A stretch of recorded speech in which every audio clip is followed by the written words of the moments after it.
Good afternoon, friends. As we know, the election season is on, and came to our notice with respect to the election management is a complete mismanagement which is going on in this state.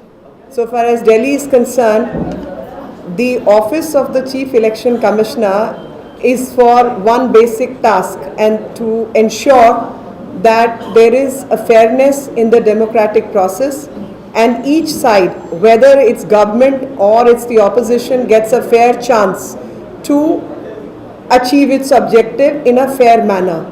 But what has come to our notice is that there is model code of conduct not only for the candidates but for the government of the day also, the parties also which are contesting the election. So far as the government is concerned, the government has acted in a most malicious manner, has acted in a most illegitimate manner.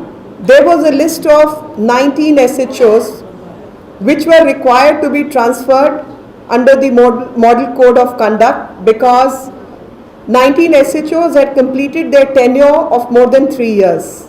And because they had completed their tenure and they continued with their services in the same seat, they were required to be transferred.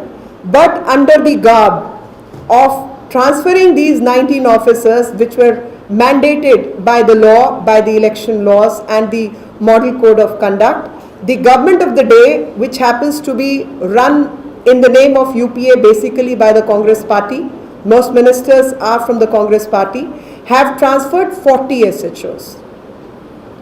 And why I am pointing this out, that this was an unfair, illegitimate practice by the government because it sought to achieve the same object which was against the law.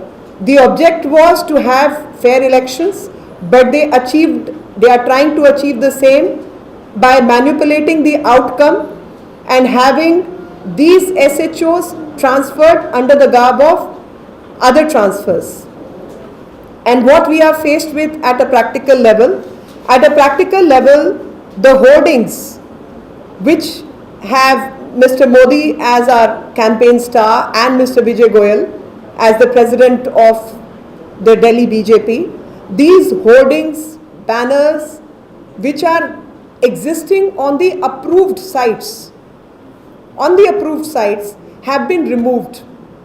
And we spend a lot of money in putting these sites by hiring these sites and also getting printing and all these things done, apart from the fact that it calls for damages from the government because these are approved sites, they are damaging our property and they are harming our campaign.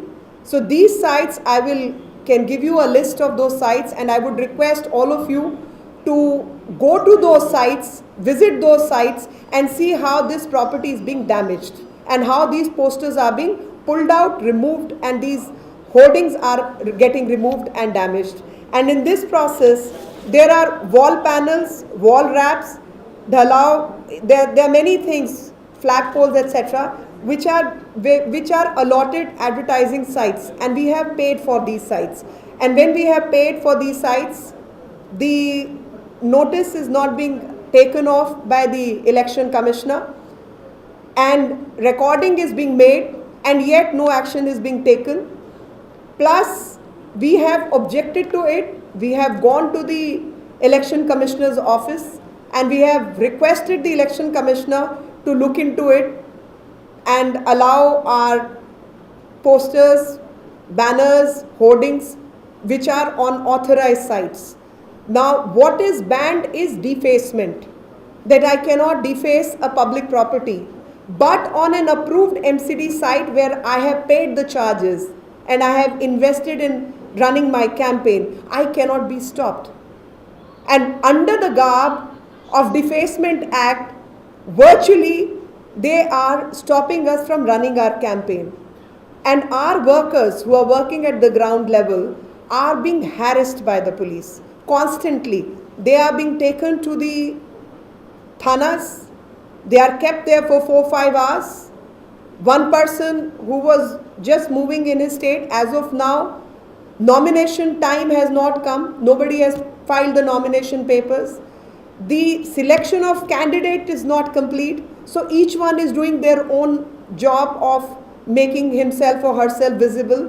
These people were arrested and booked under 188. You are actually an uncalled form of emergency is what is running in the state of Delhi right now, and this is to manipulate the outcome of the election and electoral process. It is in this context the transfer of the SHOs need to be taken up immediately, and if election commissioner does not take this action immediately and does not show immediacy, we will go to the court. And collusion between Delhi police, election officers and the Delhi government, including the central government, is writ large on its face. And election commission, being an independent institution, not only be an independent institution in the books, but should act like an independent institution. And through the medium of media, we want to raise this issue. We want to bring this issue to the notice of the Chief Electoral Commissioner, CEO, Mr. Vijay Dev, to initiate proceedings immediately. Otherwise, we will be left with no choice but to approach the court. Any questions that my friends may have, or you would want me to... मैं बोलती मित्रों, चुनाव का माहौल है और आज जो दिल्ली प्रदेश की जिम्मेवारी मुझे मिली है, उसी जिम्मेवारी के तहत जो सबसे पहला विषय हम लोगों के सामने आया है, वो विषय है कि हमारे जितने कार्यकर्ता हैं उनको ज़मीन पर जो काम कर रहे हैं बहुत ही ह्यूमिलिएशन का सामना करना पड़ रहा है, गैर कानूनी सलूक उनके साथ हो रहा है, उनको थानों में 4-4, 5-5 घंटे बिठाया जा रहा है और लगातार किसी ना किसी तरीके से पुलिस उनको तंग कर रही है। और उस तंग करने के जो कारण हैं, MCD की अप्रूव साइट्स हैं जहां पर हमने पैसा खर्च किया है, उनको हमने लिया है और उसी के माध्यम से अपनी इलेक्शन कैंपेन चलाना चाहते हैं। आज मोदी फोबिया में दिल्ली सरकार इस बुरी तरीके से ग्रस्त है कि उनकी तस्वीर और पोस्टर जहां कहीं भी दिखाई दे रहे हैं, जो पोस्टर्स लगाए हैं वो श्री नरेंद्र मोदी और श्री विजय गोयल जी के लगे हुए हैं और दोनों एक इलेक्शन कैंपेन हेड कर रहे हैं, दूसरा दिल्ली के अध्यक्ष हैं। और क्योंकि पार्टी दिल्ली में इलेक्शन मोड में है, उसके तहत इनके पोस्टर्स लगे हुए हैं। उन पोस्टर्स को फाड़ा जा रहा है, हटाया जा रहा है और हमारे कार्यकर्ताओं के साथ ज़बरदस्ती की जा रही है। इसका जो बही खाता है वो हमने चीफ इलेक्शन कमिश्नर जो हैं, CEO इलेक्टोरल ऑफिसर जो हैं, उनको हमने दिया है और उनसे मांग की है कि हमारे कार्यकर्ताओं को इस तरीके से तंग और हैरेस दिल्ली पुलिस ना करे। लेकिन एक विषय अभी हमारे सामने आया है और उस विषय के माध्यम से वो हम आपके द्वारा उसको उठाना चाहते हैं और अपनी आवाज़ पहुंचाना चाहते हैं। वो विषय ये है कि आज दिल्ली में एक पुलिस राज्य के माध्यम से काम हो रहा है, उसकी तरीके से काम हो रहा है। आज ऐसा लग रहा है कि जैसे अघोषित आपातकाल दिल्ली में लगा दिया गया हो, खास तौर पे विपक्षी पार्टियों के ऊपर। जब 19 SHO ऐसे थे जो ट्रांसफ़र होने चाहिए थे, जिनका ट्रांसफ़र ड्यू था क्योंकि उनको 3 वर्ष से अधिक समय अपनी कुर्सी पर हो गया था, तो कायदे और कानून के तहत उनका ट्रांसफ़र वाजिब था। लेकिन इस सरकार ने उस मौके का फ़ायदा उठाते हुए 19 नहीं बल्कि 40 SHOs को ट्रांसफ़र किया और उन 40 SHO को इस तरीके से ट्रांसफ़र किया कि ऐसा लगता है कि पूरा चुनाव वो दिल्ली पुलिस की सहायता से ही लड़ना चाहते हैं। और अगर इलेक्शन कमीशन इस पर कार्रवाई नहीं करता तो हमें बहुत खेद होगा कि इलेक्शन कमीशन भी इसी सरकार की मदद करने में लगा हुआ है। सरकारी तंत्र के तहत जो सरकारी संस्थान होते हैं उनमें लोकतांत्रिक भाव को जीवित रखने के लिए उनकी अपनी अपनी स्वाधीनता भी होती है कार्यशैली की, और उस स्वाधीनता के तहत chief election CEO electoral officer और अगर दिल्ली पुलिस के कमिश्नर कार्रवाई नहीं करेंगे तो लगेगा कि वो कांग्रेस पार्टी के ही दस्ते हैं, जो कि मान्यता कानून के तहत और लोकतांत्रिक माध्यमों के तहत नहीं हो सकती, क्योंकि इन सब का खामियाजा जो है टैक्स पेइंग कम्युनिटी और भारत के जो नागरिक हैं उनको भरना पड़ेगा।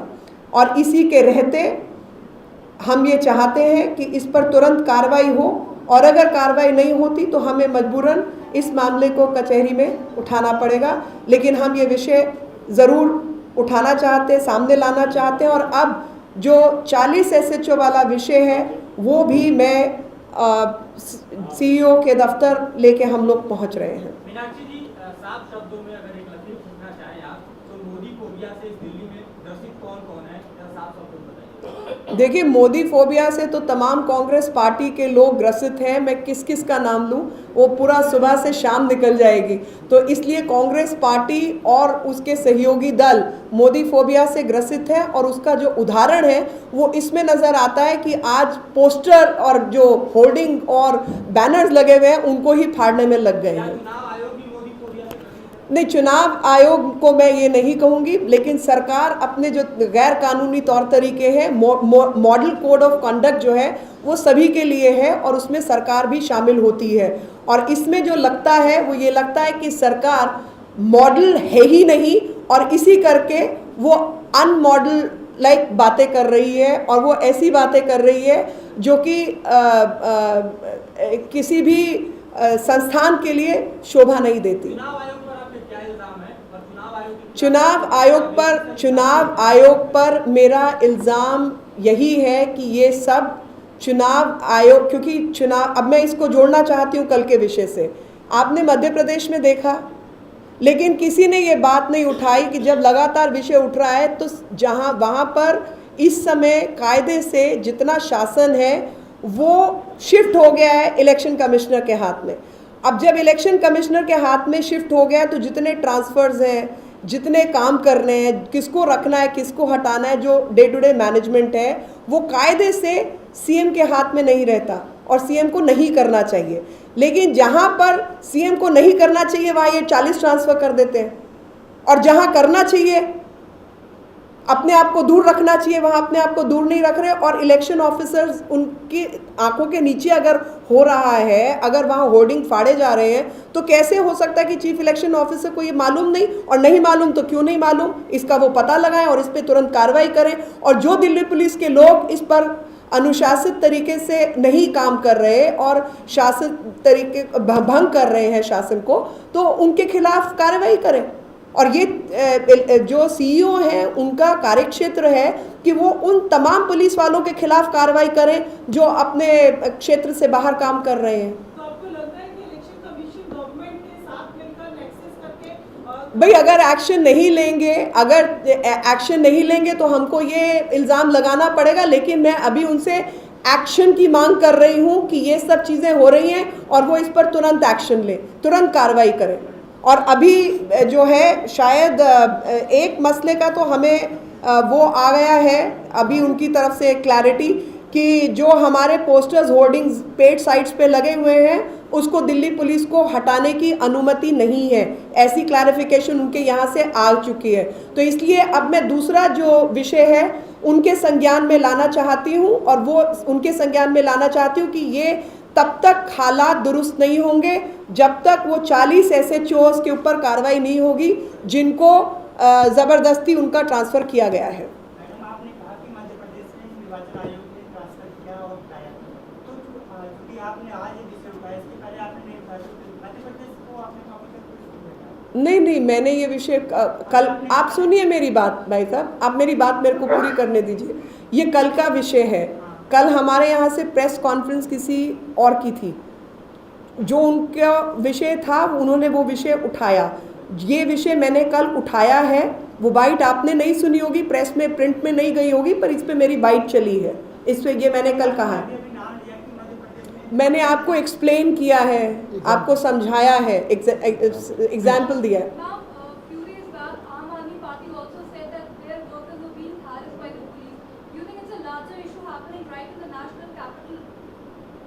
Ma'am, I can't speak on anybody else's behalf. BJP workers are being harassed, so I'm speaking on behalf of my party. And I can only say that my party workers are being harassed and they are being kept in the police station. 188 proceedings are being carried out against some of them, and my posters are being torn, and not by the people from opposite camp, but within 1 or 2 hours by the police. Meenakshi ji, practically कल प्रशांत भूषण अपनी party की तरफ से इसी तरह के claim को लेकर चुनाव आयोग के पास गए थे।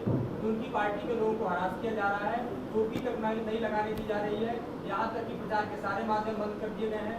आज आप मीडिया के फोरम पर इस बात को चुनाव आयोग के खिलाफ उठा रही है। आपको लगता है कि चुनाव आयोग जो है उसकी स्वाधीनता पर नहीं, तमाम पार्टियां सवाल उठा रही हैं? मैं चुनाव आयोग की स्वाधीनता पर प्रश्न नहीं लगा रही, मैं एक शक जाहिर कर रही हूँ। और चुनाव आयोग अगर वाकई स्वतंत्र है और स्वतंत्रता से काम करना चाहता है, तो मैं इनको बता रही हूँ कि इन मुद्दों पर आपकी कार्रवाई की अनिवार्यता है, आप इस पर कार्रवाई करें। अगर उस पर अनिवार्यता पर काम नहीं होता, उसके बाद मैं दूसरे पक्ष पर आऊँगी कि वो स्वतंत्र है या नहीं, वो मैं उसके बाद बयान दूँगी। मीनाक्षी, आपने कहा 4-4, 5-5 घंटे बिठा के रखा जाता है थानों में, तो क्या बोला जाता है उनको, क्या धमकी दी जाती है? उनको धमकी यही दी जा रही है कि आप ये काम नहीं कर सकते, आप सड़क पर चल नहीं सकते, आपने माला क्यों पहनी है, आप ये पोस्टर लगा नहीं सकते। वो कागज़ दिखाते कि भाई ये एमसीडी की पेड साइट है, मेरे पास ये सारे कागज़ पड़े हैं और मैं वो रिलीज़ कर रही हूँ आप लोगों को। आप सब जाइए, इन सब जगहों पर देखिए, कश्मीरी गेट, ग्रेटर कैलाश, आरके पुरम, ऐसी तमाम साइट्स हैं जहां ये लगाए हुए थे ये होर्डिंग्स, इन सबको फड़वाया गया है और फड़वाने वाला कोई और नहीं, पुलिस वाले हैं। तो कारण कहीं ना कहीं पोस्टर या होर्डिंग है, कोई अन्य कारण तो नहीं वहां पर बिठा के रखने का? भाई साहब, इलेक्शन के बीच में तो कारण यही है ना, और क्या कारण होगा? कहीं ना कहीं ये धमकी तो नहीं दी जा रही कि आप लोग नहीं, वो तो देखिए, इनडायरेक्ट तरीका तो यही है ना कि अगर आप एक आम आदमी को, एक कॉमन मैन को उठा के थाने में बिठा देंगे 5 घंटे के लिए, अगले दिन उसकी बीवी ने कहना है आप रहने दीजिए, आप कैंपेन पे मत जाइए। सीधी बात है, 5 घंटे थाने बैठने के लिए नहीं है ना। अच्छा, अगर मेरे ही क्षेत्र में ऐसा होगा, मैं तो उतने मेरे कम पोस्टर्स लगेंगे ना, उतना कम काम होगा, तो उसका जो सीधा खामियाजा है वो तो पार्टी को भुगतना पड़ रहा है। और इसीलिए ये कानूनी के तौर पर ये डैमेजेस का केस बनता है कि आपने एक तो प्रॉपर्टी डैमेज की, दूसरा किसी का समय खराब किया, तीसरा जो कैंपेन होनी चाहिए थी उसमें अड़चन डाली। तो आदमी ये सब करेगा कि कैंपेन करेगा? काम कब करेगा? और कैंपेन का काम बहुत लंबा चौड़ा होता है, ऐसा नहीं है कि आप बैठे और कैंपेन हो गई। तो इसीलिए ये मैं आप लोगों के माध्यम से जो दिल्ली को एक पुलिस स्टेट बनाने की कार्रवाई हो रही है, मैं वही आपके सामने ला रही हूँ। मानस शीला दीक्षित पे आरोप लगा रही है, लगता है सिर्फ शीला दीक्षित इसमें शामिल नहीं है, जो इनके घोटालों में लोग शामिल हैं, और शीला दीक्षित भी उनमें से एक है, वो तमाम लोग शामिल हैं जी मानस, जिसमें केंद्रीय सरकार भी शामिल है।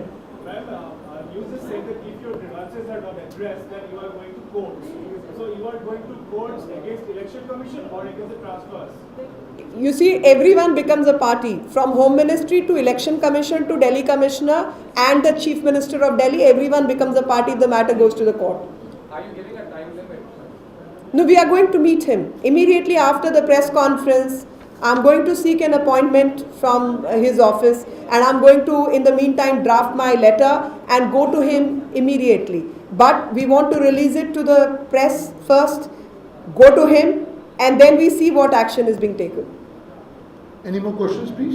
मैडम, आपने कहा कि कार्यकर्ताओं को 188 का बुक किया जा रहा था, अभी तक कितने कार्यकर्ताओं पर, यानी ये 7-8 लोगों के ऊपर इस तरीके की कार्रवाई हुई है, और वो उसका ब्यौरा भी हमने जो है सीईओ को दिया है। रूपनगर थाना उनका ब्यौरा हमने दिया है। Thank you. धन्यवाद, थैंक यू। Bye.